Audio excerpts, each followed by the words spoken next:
Surge en la... Oh, ahí está. Define el derecho de toda persona a decidir por sí misma en todas las materias que la afecten de una u otra manera, con conocimiento de causa y sin coacción de ningún tipo. Cada uno hace las cosas con conocimiento, nadie nos tiene que obligar. Ese es el principio de autonomía. Determina también el correspondiente deber de cada uno de respetar la autonomía de los demás. Así como nos respeta, tenemos que respetar. Todo ser humano es autónomo, nadie nos puede imponer nada, a la fuerza nada. Cada uno es dueño de sí mismo, de su capacidad de trabajo y de sus propiedades. Puede hacer con ellas lo que quiera mientras no imponga coactivamente nada a nadie. Los hombres no tenemos precio, tenemos dignidad, tenemos que hacer valer nuestra dignidad. Dentro de la ética profesional dice, el cliente o usuario de los servicios profesionales es persona sujeto de derechos. Su opinión, sus convicciones, sus derechos merecen ser respetados y hay que informarle debidamente para poder contar con su consentimiento para llevar a cabo cualquier actuación profesional que le afecte. Así como nosotros tenemos derechos, también tenemos deberes. Las personas también tenemos que respetarnos. El principio de justicia. Ya vamos por el tercer principio, que hemos dicho que no tienen orden, ¿no? Pero bueno, estamos en el número 3. Para definirlo es necesario para tener más o menos, no ponerlos en orden, sino para que no me olvide de en qué principio estoy. Para definirlo es necesario tener una concepción de lo que es una sociedad justa y libre. Es decir, una sociedad buena, una concepción global y articulada de lo que cada cual es, aporta y recibe de la sociedad en los distintos ámbitos en los que vive, convive y actúa. Define el derecho de toda persona a no ser discriminada por consideraciones culturales, ideológicas, políticas, sociales o económicas.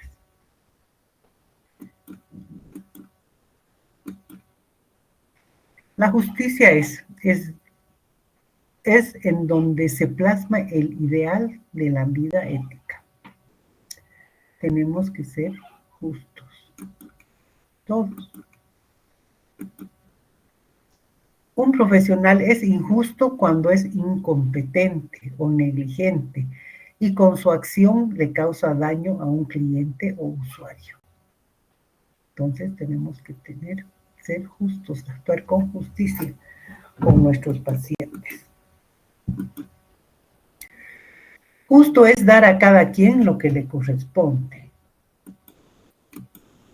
Ni más ni menos. Bueno, podemos dar más, ¿no? Pero al dar menos ya somos injustos. El principio de justicia tiene relación con los bienes y servicios que el profesional brinda a la sociedad.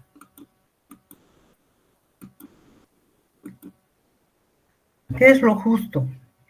Respetar la dignidad de la persona, contribuir al bien común, establecer de manera clara los derechos y deberes de cada una de las partes, utilizar los códigos éticos de la institución donde prestamos nuestros servicios o el código ético de nuestra profesión.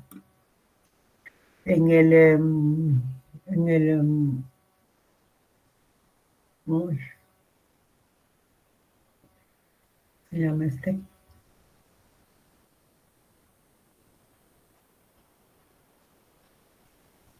Bueno, en el Colegio de Bioquímica y Farmacia tenemos un librito que no me estoy acordando el nombre, donde también tenemos códigos de ética que cumplir. Me olvidó el nombre. Otro de los principio de no maleficencia. Se ha anunciado ante todo no hacer daño. Hipócrates afirmó ayudar o al menos no hacer daño. Si quieres, no ayudas, pero no hagas daño.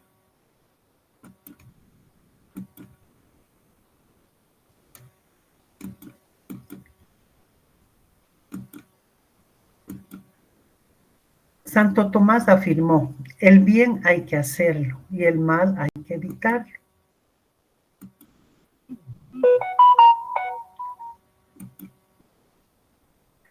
Entonces, primero, no hacer daño. No nos cuesta. Era una película.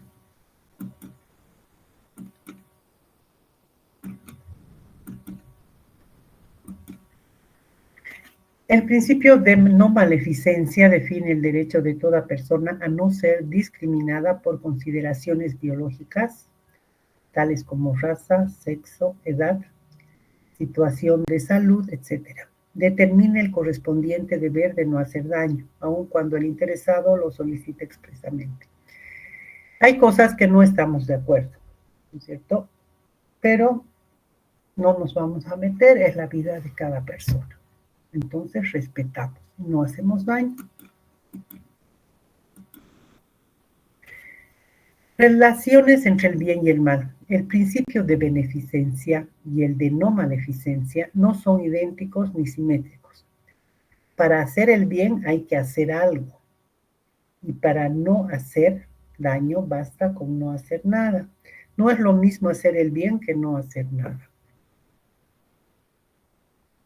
Tenemos que hacer el bien. Para hacer el bien necesitas el consentimiento del otro. En cambio, para no hacer el mal no necesitas contar el consentimiento del otro. No le vas a decir, te voy a pegar y él te va a decir, sí, pégame. O sea, no es así, ¿no? El bien es relativo, en cambio, el mal es absoluto. Es decir, el bien se puede hacer de muchas maneras. En cambio, el mal es obligatorio el no hacerlo. Es absoluto. Para no hacer daño, solo se requiere de tener conciencia de nuestra responsabilidad y las consecuencias de nuestras acciones como profesionales. El bien y el mal. Busco todo el bien porque conozco todo el mal. O sea, yo sé qué es lo que está mal, ¿no? Esto decía San Agustín.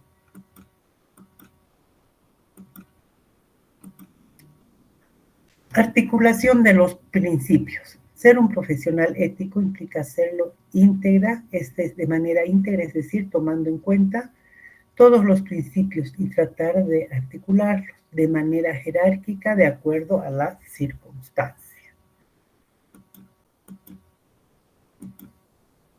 Es necesario cumplir con todos los principios en la medida en que las situaciones lo permitan. La necesidad de recurrir a fundamentos, aunque sean mínimos, se evidencia cuando se constatan las inevitables contradicciones surgidas entre los principios, cuando se procede a aplicarlos a la solución de conflictos.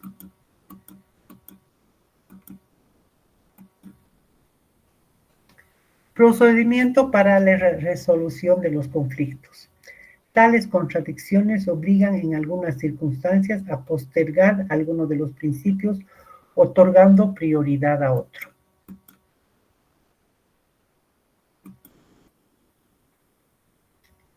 Existen criterios para la resolución de los conflictos. Es un problema saber cómo vamos a determinar el criterio que nos permita definir cuáles son las mejores consecuencias o las menos malas desde el punto de vista moral.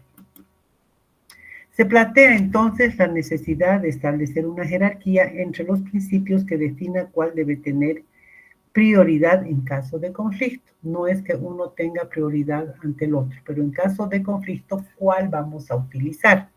Entonces ahí ya estamos estableciendo una jerarquía.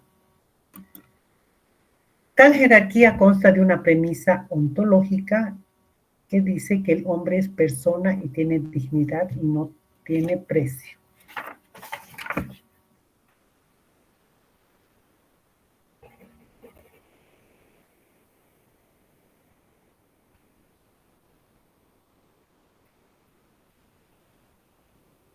En tanto personas, hay una premisa axiológica, en tanto personas, todos los hombres son iguales y merecen igual consideración y respeto. En caso de conflictos, los principios de no maleficencia y de justicia tendrán prioridad sobre los de autonomía y beneficencia. No tengo que hacer el mal y debo ser justo. En este caso no estaría hablando de autonomía y beneficencia, ¿no es cierto? La obligación moral. Ello se traduce en que las obligaciones derivadas de la no maleficencia y de la justicia pueden ser impuestas, incluso coactivamente, a todos los miembros de la sociedad. Y es cierto, ¿cierto? Tenemos que ser justos y no hacer maldades. La obligación moral. La autonomía y beneficencia, en cambio, definen ideales de vida buena, perfección y felicidad que pueden ser propuestos, pero no impuestos a todos los miembros de la sociedad.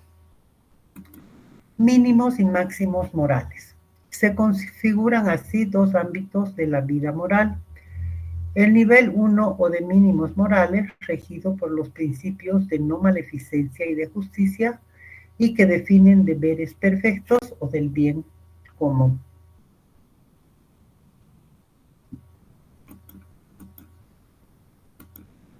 Y el nivel 2 o de máximos morales, regidos por los principios de autonomía y beneficencia que definen deberes imperfectos o de bien individual. Cada uno, ¿no es cierto? Nace de cada uno. En cuanto a la profesión, a nuestra profesión, el principio de autonomía. Los profesionales farmacéuticos reconocen, respetan y legitiman la autonomía de todo ser humano para tomar sus decisiones en salud, con base en la racionalidad de un consentimiento válidamente informado dentro del marco de los principios y valores éticos y morales que pueden sustentar. Ahí ya vamos aplicando. Los farmacéuticos velarán para que nadie coacte externamente la voluntad de las personas y les brindará protección cuando se encuentren en una situación vulnerable o tengan disminuida su autonomía. Los ayudaremos, ¿no es cierto?, a los ancianitos, a los niños, a los que no pueden realizar ciertas cosas, entonces tenemos que apoyarlos, ayudarlos, explicarles, hacer que se sienten, darles prioridad, que no estén esperando mucho tiempo. Los farmacéuticos velarán para que nadie coacte. Esto ya está. En virtud de este principio, el de no maleficencia, los farmacéuticos están obligados a tener una formación académica teórica y práctica rigurosa mientras estamos en el pregrado, continuamente actualizada. Tenemos que mejorar los conocimientos y los procedimientos y técnicas de nuestra profesión. Entonces, con esto nos vamos a permitir la no maleficencia, ¿no? Hacer todo para que nuestro paciente se sienta bien. Todo esto con base en las disposiciones legales y reglamentarias a no extralimitarse en el ejercicio de sus funciones profesionales y a cultivar una actitud favorable para la correcta relación con las personas en el marco de una sana relación farmacéutico-paciente, a fin de que con su práctica profesional no le cause ningún daño injustificado. El de beneficencia nos obliga a procurar el mayor bienestar posible para la persona sujeto de atención y a sopesar en el caso concreto los beneficios y los riesgos de nuestra actuación profesional, siempre que su aplicación depende exclusivamente del ámbito propio de su competencia. Supone además el compromiso del farmacéutico a su autosuperación permanente. para mantener una competencia y un desempeño profesional que le permitan brindar una atención orientada a la seguridad y la calidad. Justicia. En nuestro ejercicio profesional deberemos adoptar todas las previsiones necesarias para brindar a los pacientes un trato equitativo. Velaremos porque los establecimientos de salud donde trabajamos cumplan este principio en la programación de los servicios farmacéuticos que ofrecen a la población. El ejercicio de la farmacia en cualquiera de sus ámbitos se debe orientar por el respeto y la armonía de los principios de libertad, dignidad, equidad, igualdad y no discriminación, solidaridad, seguridad y respeto de la diversidad humana. Gracias por su atención. ¿Alguna pregunta? Ay, creo que me salió.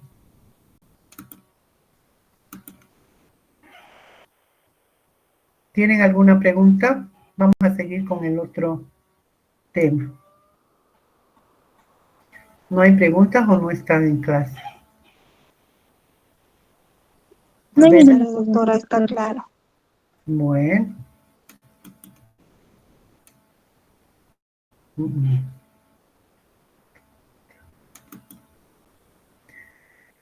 ¿Se ve?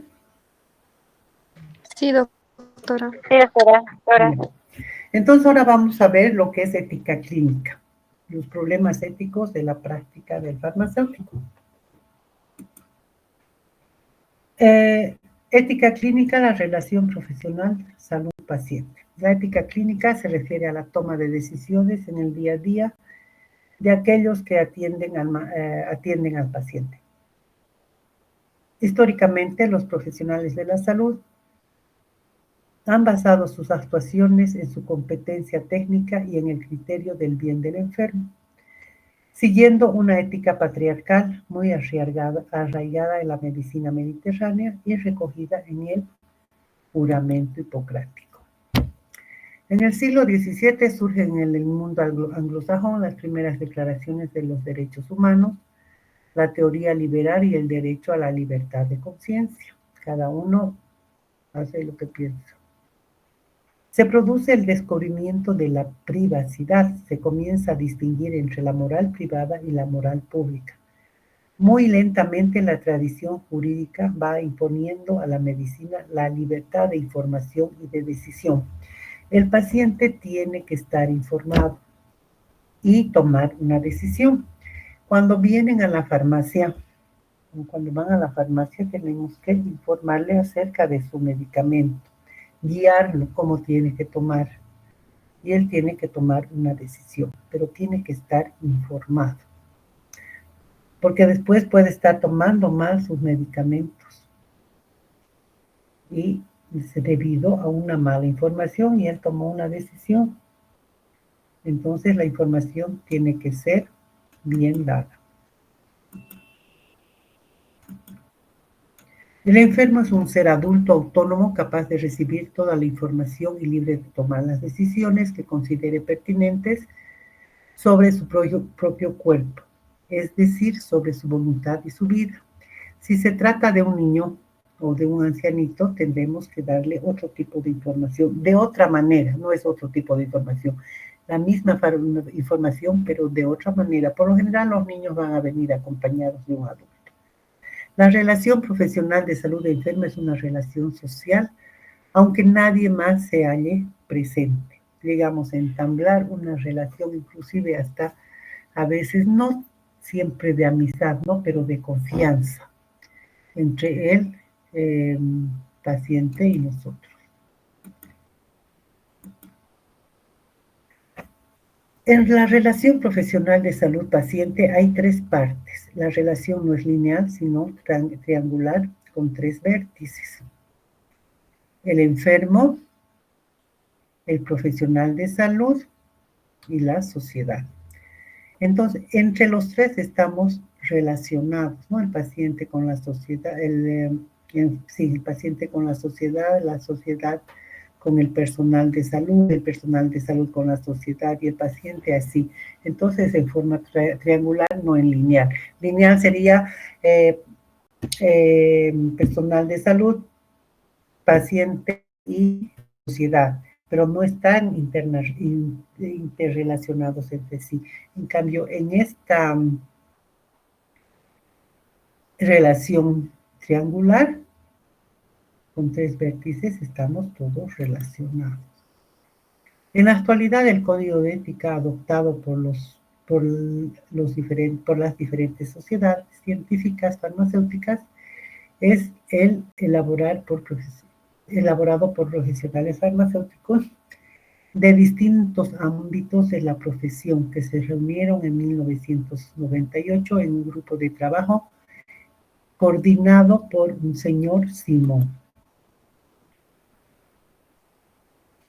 En cuanto a los códigos de ética farmacéutica, les he dicho que está, me he olvidado el libro que es este. Bueno, es antecedentes y etimológicamente la ética es la ciencia que se ocupa de las costumbres. Lalande, en su diccionario crítico de filosofía, la define como la ciencia que tiene por objeto el juicio de valor referido a la distinción entre el bien y el mal. La deontología es la ciencia que se ocupa de los deberes y por tanto es parte de la ética. Entonces ya tenemos dos acepciones, ¿no? La de la distinción entre el bien y el mal y los deberes de ser el bien.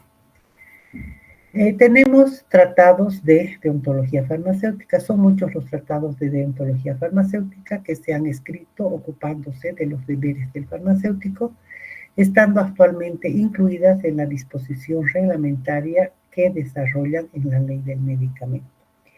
En Bolivia tenemos la ley del medicamento, la 1737, que está. Tal vez ahora hay unas cosas que no están claras, ¿no? Que no las podemos aplicar o las podemos aplicar, pero no sabemos si en algún momento nos va a perjudicar. Pero tenemos una ley del medicamento y la considero casi completa. Ya vamos a ir viendo por partes. Están, bueno, los reglamentos, los decretos y los reglamentos de acuerdo a lo que nos dice la ley. Tratados de deontología farmacéutica. El tratado más antiguo de deontología médico-farmacéutica es el juramento de Hipócrates, pero será la Carta Magna de la Farmacia dictada por Federico II, que dispone la separación oficial entre la medicina y la farmacia, la que contendrá las primeras normas deontológicas para el profesional farmacéutico. A principios del siglo XX, los farmacéuticos sintieron la necesidad de contar con un código deontológico y este fue elaborado por la Real Academia de Farmacia, editado por el Consejo General de Colegios Oficiales de Farmacéuticos en España. En 1958, la Asamblea de la Federación Farmacéutica Internacional, celebrada en Bruselas, aprobó un código deontológico revisado en la Asamblea que tuvo lugar en Copenhague en 1960. En 66, la Agrupación Farmacéutica de la Comunidad Económica Europea aprobó asimismo un código deontológico. Un código de ética farmacéutica va a constituir una guía de conducta ajustada a la norma moral. Se comprenden en él unos principios fundamentales de carácter universal, en virtud de los cuales el farmacéutico, en el contexto social en el que se desenvuelve, su actividad, ejercita su libertad de acción contemplando la dignidad de la persona. Estados Unidos fue el primer país que contó con códigos de ética farmacéutica, siendo el Colegio de Farmacéuticos de Filadelfia el primero que redactó uno en 1848, el que se constituye el modelo para la redacción del Código de Ética que la Asociación Farmacéutica Americana suscribió en 1852 y fue revisado varias veces para ser modificado. En 1984, la Asamblea de la Federación Farmacéutica Internacional, que tuvo lugar en Budapest, propuso los principios básicos de un código de ética farmacéutica, considerando los cambios importantes que había experimentado la farmacia en los últimos 30 años.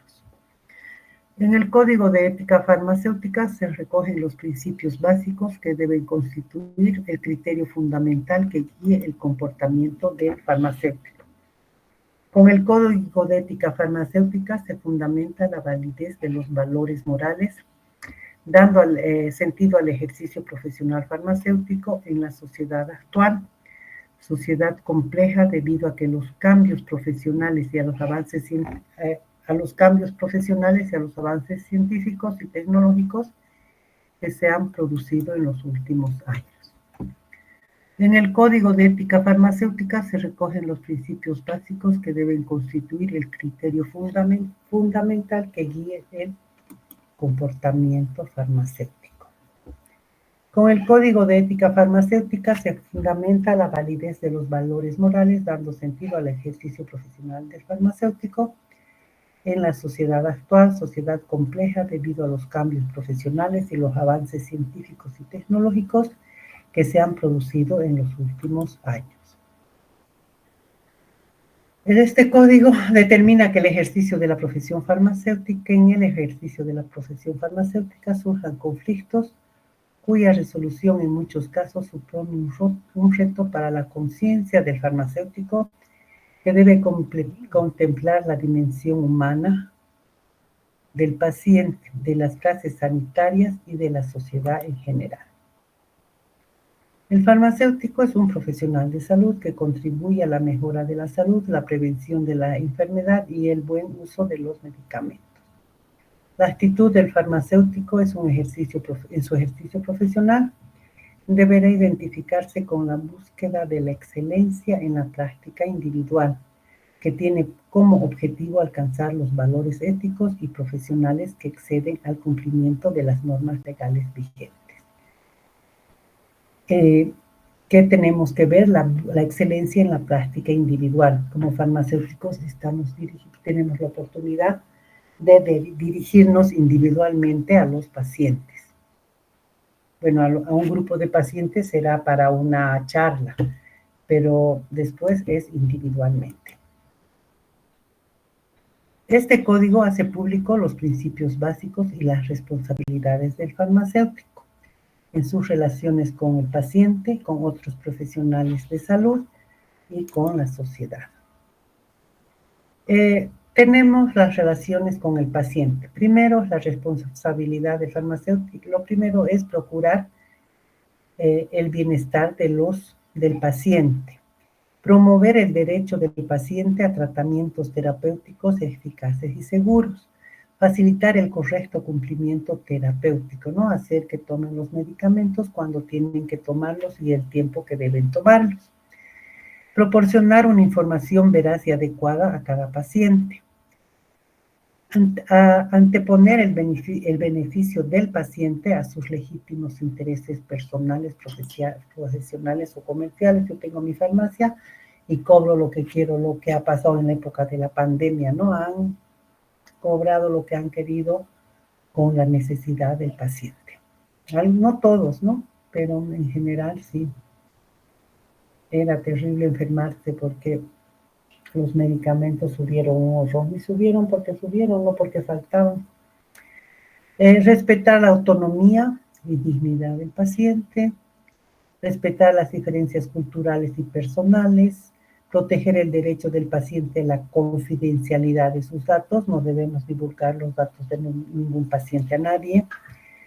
Establecer con el paciente una comunicación personalizada que humanice y facilite el acto profesional. Relaciones con otros profesionales de salud. Cooperará con sus colegas y con otros profesionales de salud, actuando con honestidad e integridad en sus relaciones profesionales. En los establecimientos de salud rotan los farmacéuticos, ¿no? Pero a veces por hacerle la maldad al otro hacen cosas que no deben ser. Entonces debemos cooperarnos entre todos. Mantener actualizada su competencia profesional, estar siempre adelante leyendo o pasando cursos.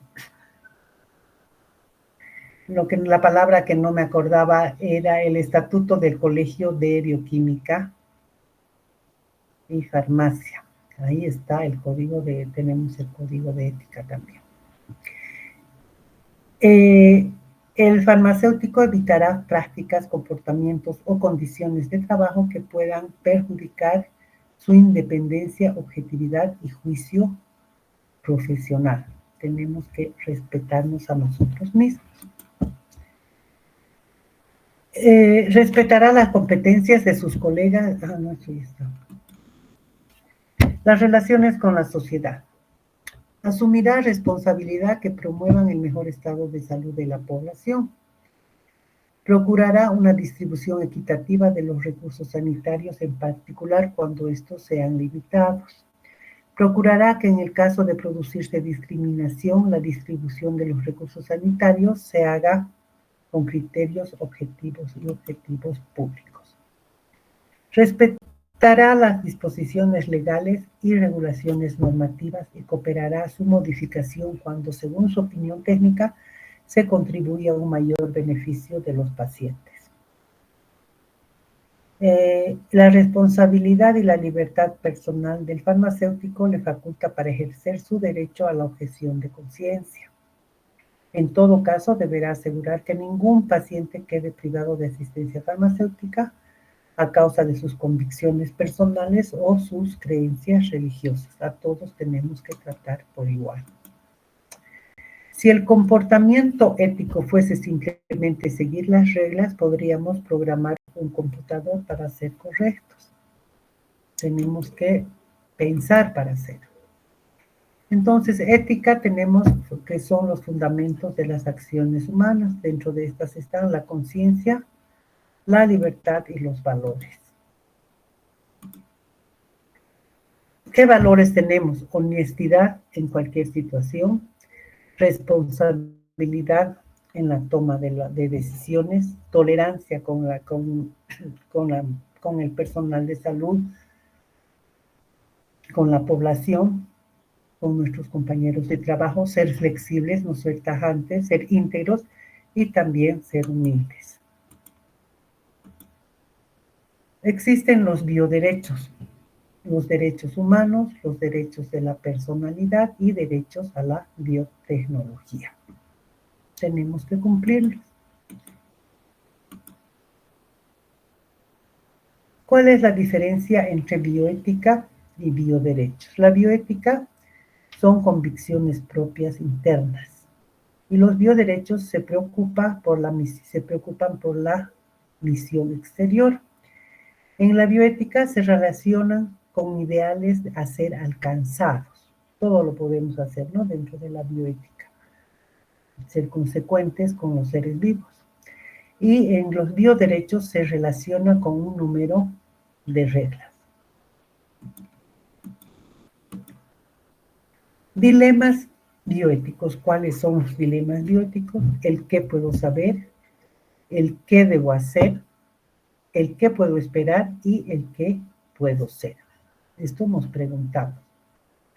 A la próxima clase ustedes me van a contestar estas preguntas.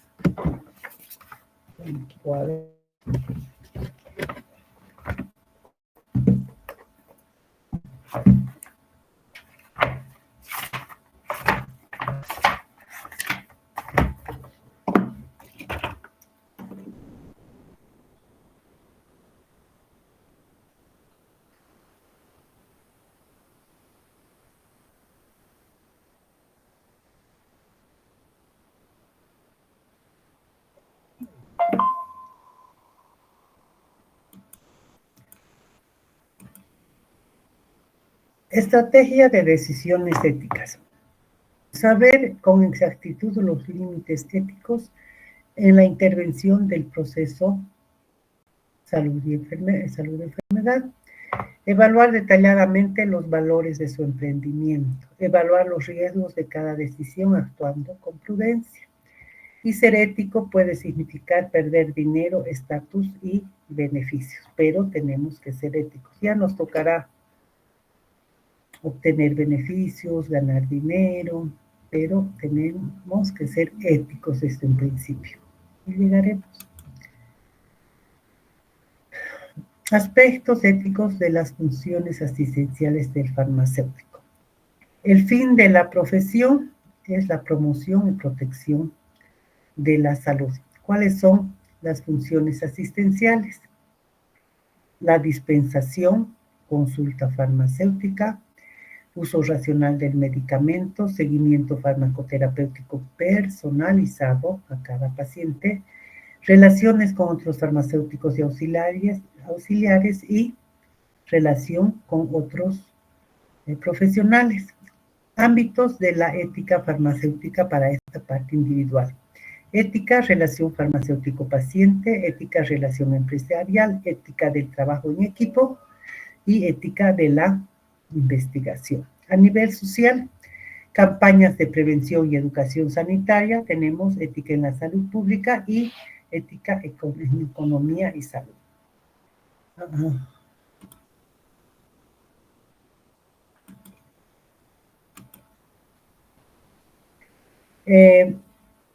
Otra función asistencial en cuanto a los medicamentos abortivos y eutanásicos. Tenemos que tener ética sobre la reproducción y el inicio de la vida y también ética sobre el final de la vida. Tenemos que tener objeción de conciencia. Debemos. La conducta del profesional en salud debe ser ética, debe ser independiente y debe ser reconocida por la sociedad. Muchas veces nuestros pacientes, los de que van a la farmacia, tienen más confianza con nosotros que con el mismo médico. Vienen y nos consultan o hace que les expliquemos mejor lo que les han dicho. A veces les tienen miedo. Pero sí, después de que no han sido tratados muy bien en el consultorio, vienen a la farmacia y los tratamos mal, pobrecitos. A nadie le gusta eso, ¿no? Premisas de la ética y reglamentación de la atención farmacéutica. La nueva ley del medicamento, ley de responsabilidad social en el manejo de medicamentos y establecimientos farmacéuticos, debe adecuarse en la Constitución Política del Estado. Bueno, está en proceso hace tiempo, la nueva ley del medicamento y seguimos esperando. Pero mientras tanto, la que tenemos está bien. Establecer una educación farmacéutica con enfoque sistémico, ético y humanístico. Desarrollar competencias farmacéuticas acorde a la realidad actual. Ya ha cambiado, ¿no? Desafíos en la reglamentación y ética de la atención farmacéutica. El desarrollo de la farmacogenética identifica los factores genéticos individuales que influyen en la respuesta a los medicamentos. Cada paciente recibirá el tratamiento farmacológico que mejor se adapte a su perfil genético. Reglamentar las ciberfarmacias, venta de fármacos por internet. Nosotros no sé hasta qué punto podemos hacer esto en nuestro país. En otros países sí está bien reglamentado. El paciente pasa la receta a una ciberfarmacia. Esta receta tiene que estar firmada y, bueno, bien firmada por el médico. Y de acuerdo a esto agarran y les mandan a su casa. Pero en Bolivia yo llamo a una farmacia y le digo, una vez grandes, ¿no? Si me puede mandar un medicamento y me manda. No me pide la receta validada. Como es, no validan la receta. Pido y me manda. ¿Cuántos quiere? Me mandan. Entonces eso no es ciberfarmacia. Y no es venta, bueno, venden por internet, pero no está reglamentado. Entonces eso tendríamos que introducir en la nueva ley del medicamento. Evitar los conflictos interprofesionales, mejorar los canales de comunicación, saber afrontar los conflictos éticos, con esto con los medicamentos abortivos y la objeción de la conciencia. Los medicamentos abortivos no deberían venderse libremente, ¿no?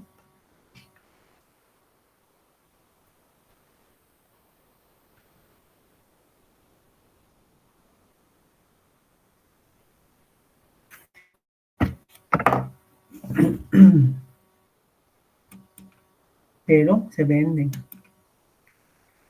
Entonces tenemos que tener conciencia de que eso no podemos vender alegremente, ¿no? Tal vez con una receta médica y eso. Hay que tener mucho cuidado. Vigila tus pensamientos, porque de ellos se forman tus palabras. Vigila tus palabras, porque de ellas se forman tus actos. Vigila tus actos, porque de ellos se forman tus hábitos. Vigila tus hábitos, porque de ellos se forma tu carácter. Y vigila tu carácter, porque ahí está tu destino. Quédense con eso. Hay que colocar a los hombres en su tiempo para que naveguen y no naufraguen. Eso dijo José Martí.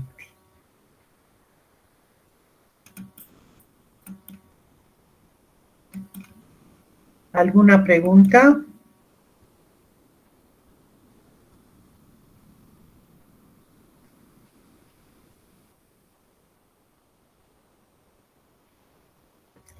Bueno, si no tienen preguntas, ya tienen una pequeña tarea para la próxima clase.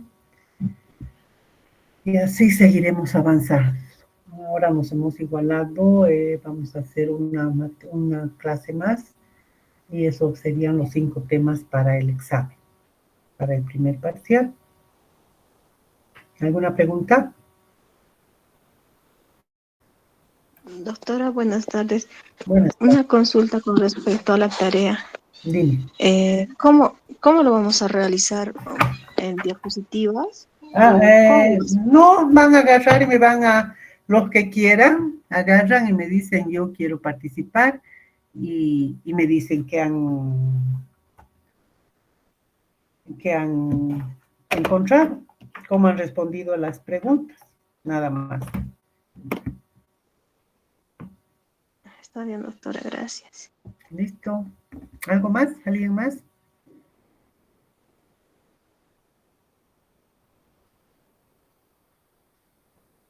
Bueno, si no hay preguntas, nos vemos la próxima clase. Hasta luego.